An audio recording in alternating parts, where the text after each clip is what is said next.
সাকিব বিশ্বকাপ ছেড়ে দেশে চলে যাও, বেয়াদবির চরম ফল পেলেন তানজিম সাকিব। আইসিসি দিল কঠিন শাস্তি। তবে কি বিশ্বকাপের মাঝপথেই দেশে ফিরছেন এই ফাস্ট বোলার? বিস্তারিত জানতে ভিডিওটি না টেনে সম্পূর্ণ দেখার অনুরোধ রইল। বাংলাদেশ নেপাল ম্যাচের ঘটনা। দ্বিতীয়তম ওভারে পঞ্চম বলে রোহিতকে বিট করেন তানজিম হাসান সাকিব। ওই ম্যাচে অ্যাগ্রেসিভ অ্যাটাকিং বোলিং করতে দেখা যায় সাকিবকে। রোহিতের দিকে কিছুটা অ্যাগ্রেসিভ চোখে অ্যাটাকিং চোখে তাকাচ্ছিলেন তানজিম সাকিব।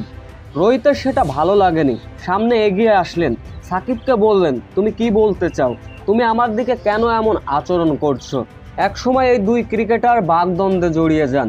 তবে এই ঘটনার সূত্রপাত মূলত সাকিবই করেছিলেন। যারা খেলাটি দেখেছিলেন তারাই হয়তো ভালো বলতে পারবেন। তবে সাকিবের এমন আচরণ পছন্দ হয়নি আইসিসির। আইসিসি দিল তাকে কঠিন শাস্তি।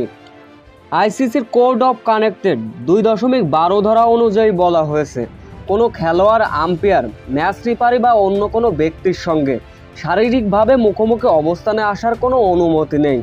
এরই সঙ্গে তানজিম হাসান সাকিবের নামের পাশে একটি ডিমারেট পয়েন্ট যুক্ত করা হয়েছে। 24 মাসের মধ্যে যদি এই একই ভুল আবারও করেন তানজিম হাসান সাকিব, তাহলে কয়েকটা ম্যাচের জন্য তিনি নিষিদ্ধ হতে পারেন।